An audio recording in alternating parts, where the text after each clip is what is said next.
الحمد لله نحمده ونستعينه ونستغفره ونؤمن به ونتوكل عليه ونعوذ بالله من شرور أنفسنا ومن سيئات أعمالنا من يهده الله فلا مضل له ومن يضلله فلا هادي له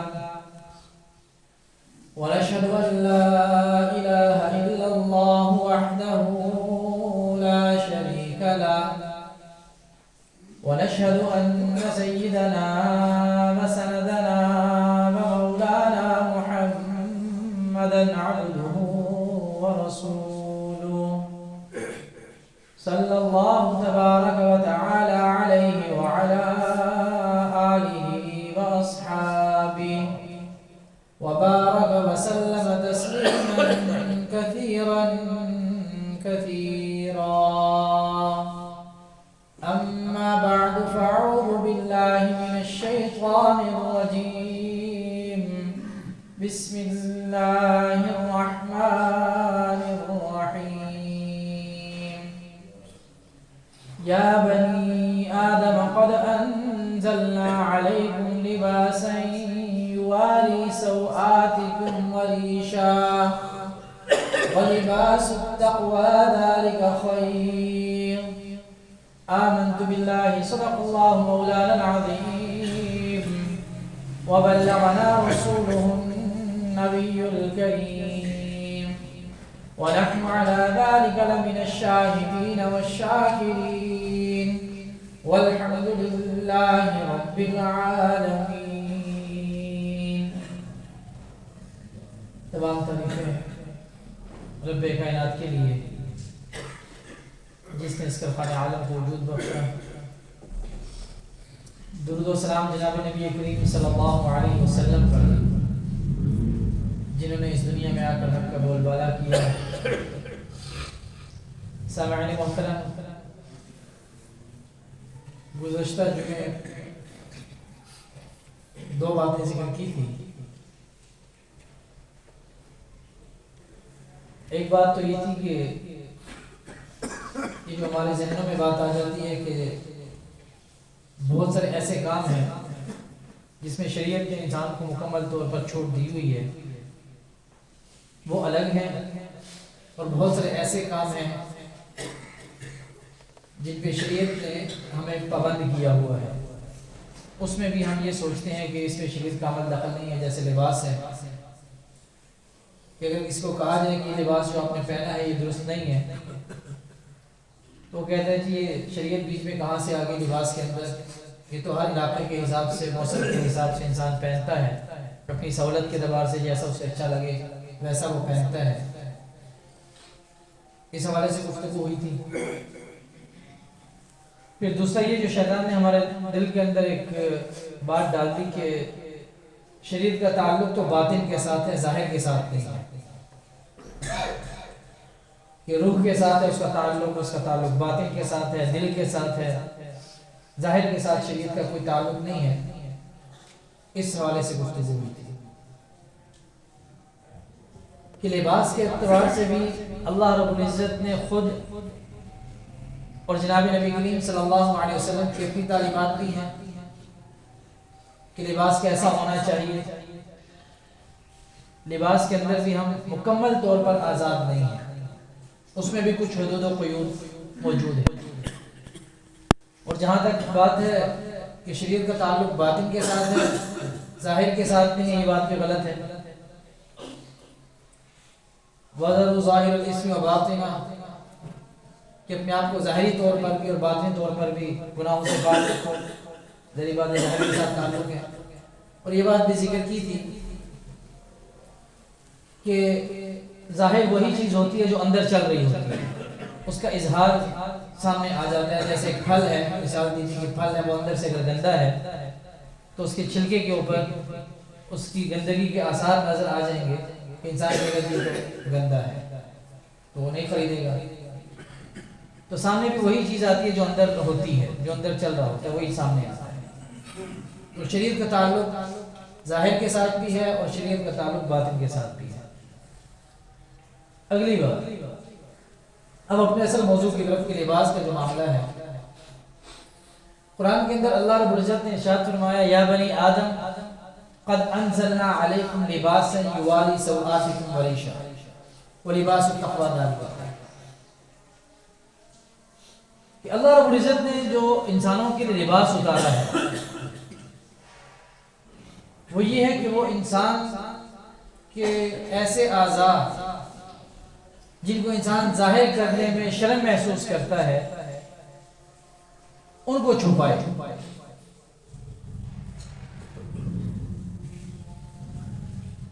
جہاں لباس کے، یہاں اس آیت کے اندر اللہ رب العزت نے لباس کے 4 مقاصد بیان کیے ہیں کہ 4 مقصد ہے لباس کے۔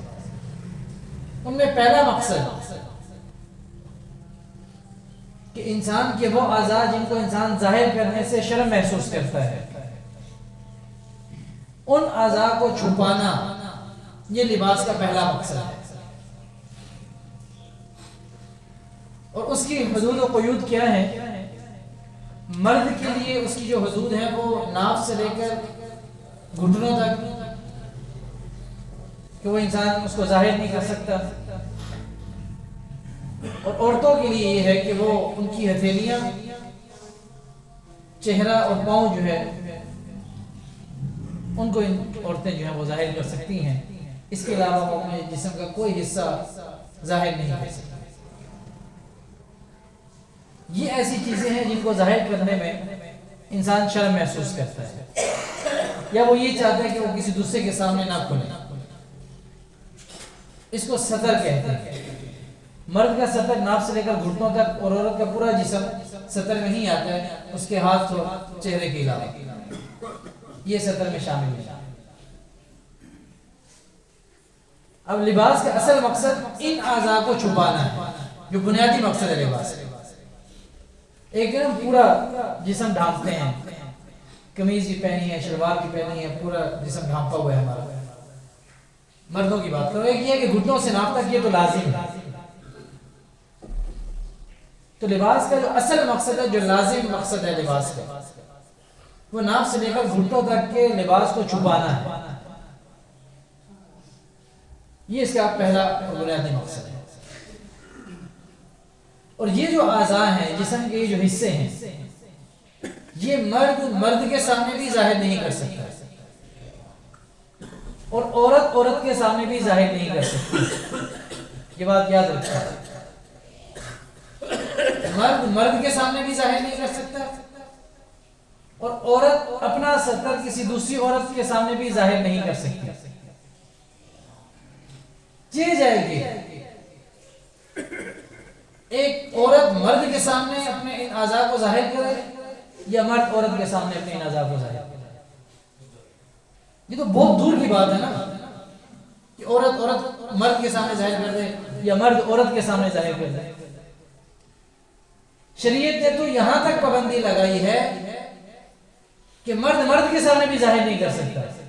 لیکن ایک تو مجبوری ہے نا، ڈاکٹر کو دکھانا ہے، کوئی ایسی پریشانی آ گئی ہے، کہ کوئی بیماری ایسی آ گئی ہے کہ ایسی نظر کو ڈاکٹر کے سامنے ظاہر کرنا ہی کرنا ہے۔ یہ تو ایک الگ مجبوری کی بات ہے، عام حالات کے اندر نہیں ظاہر کر سکتے۔ اور عورت بھی اپنا چہرہ اور اپنی ہتھیلیوں کے علاوہ اس کے ہی ہونا چاہیے کہ وہ دوسری عورت کے سامنے ان کو ظاہر نہ کرے، چاہے جائے کہ وہ مردوں کے سامنے جائے۔ بہت دور کی بات ہے۔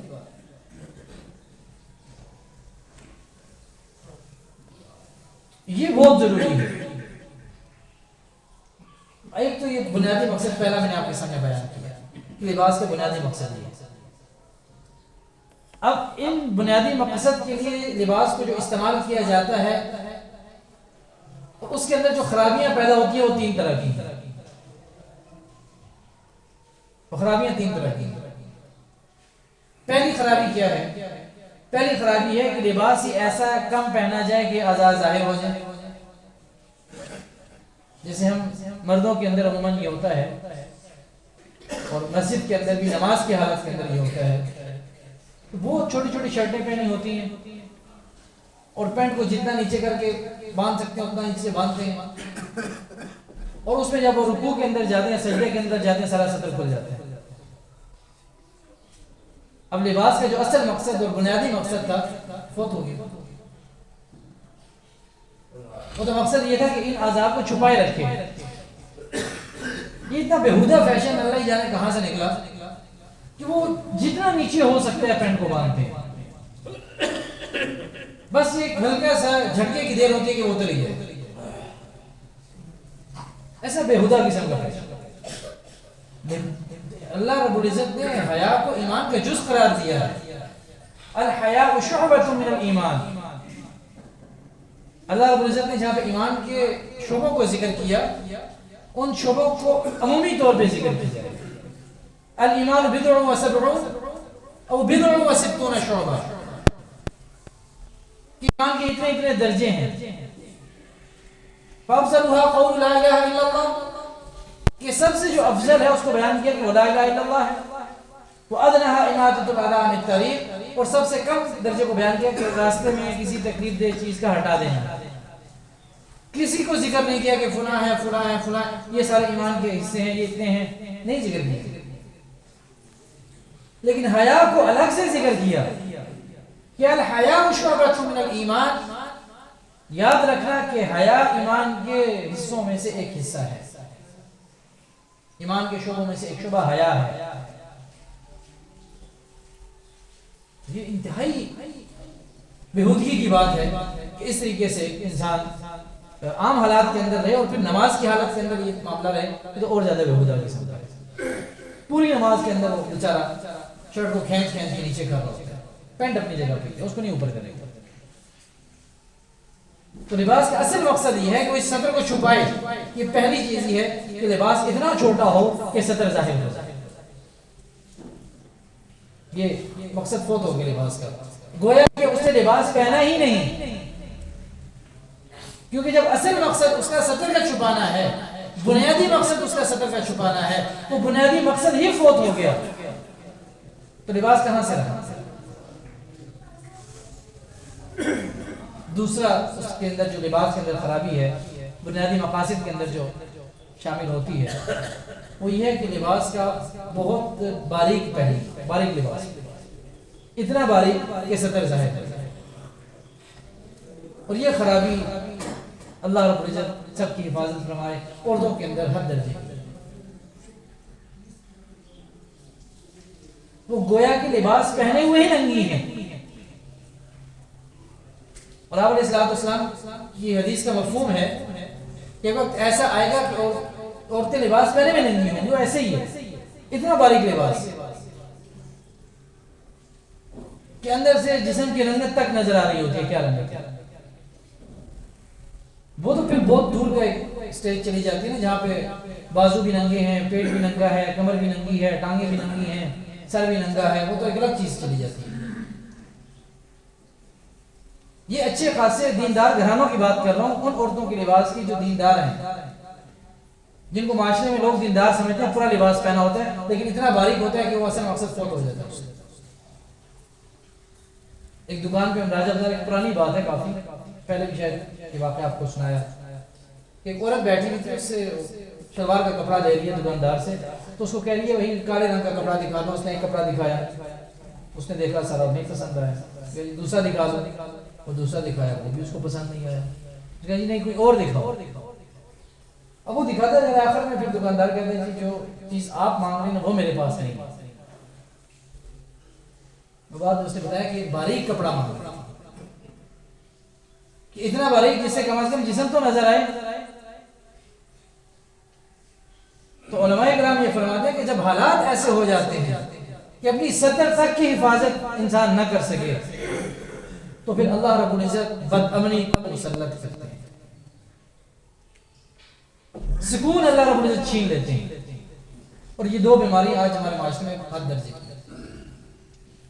جس کو دیکھیں سکون نہیں ہے، دولت ہے سکون نہیں ہے، اولاد ہے سکون نہیں ہے، گھر اپنا ہے سکون نہیں ہے، گاڑی اپنی ہے سکون نہیں ہے، ماں باپ عزیز رشتہ دار ہر اللہ نے ہر دولت سے نوازا ہے، لیکن سکون نہیں ہے۔ وہ اسی وجہ سے کہ جب بے حیائی پھیلی،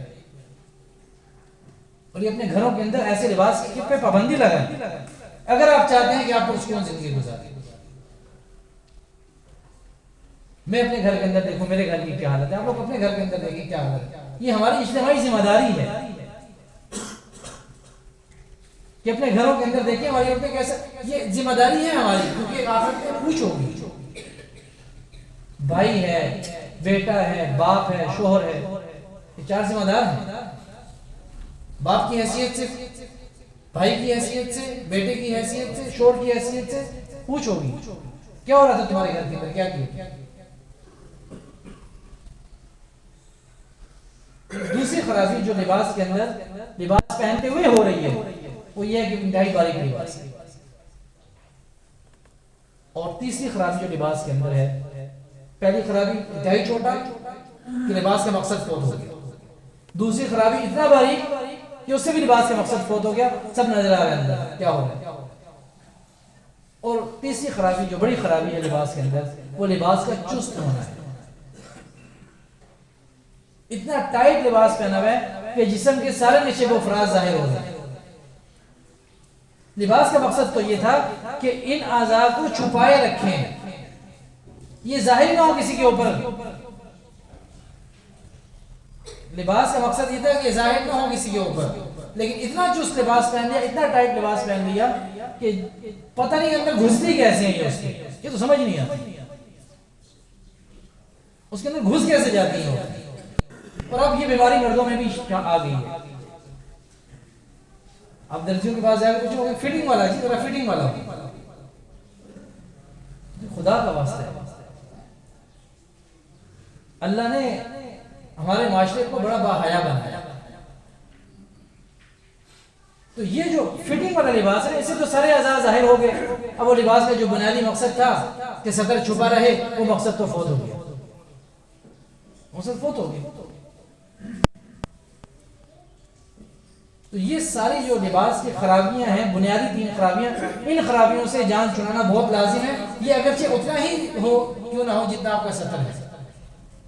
سطر کے معاملے میں یہ ڈھیلا ڈھالا ہونا چاہیے لباس. جو مردوں کا سطر ہے اس حساب سے وہ ڈھیلا ڈھالا ہو, جو عورتوں کا سطر ہے اس حساب سے وہ ڈھیلا ڈھالا ہو, اتنا چست نہ ہو, ڈھنگ کا ہو.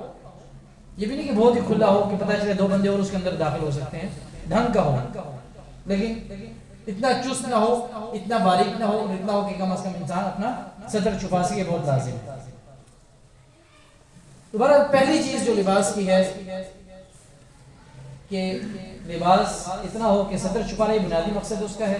خرابیاں آپ کے سامنے 3 عرض کر دی. اب پھر آگے جا کے قیامت کے قریب جو لباس ہوگا وہ کیسا ہوگا, اس حوالے سے مزید گفتگو ہوگی, سنتے ہیں.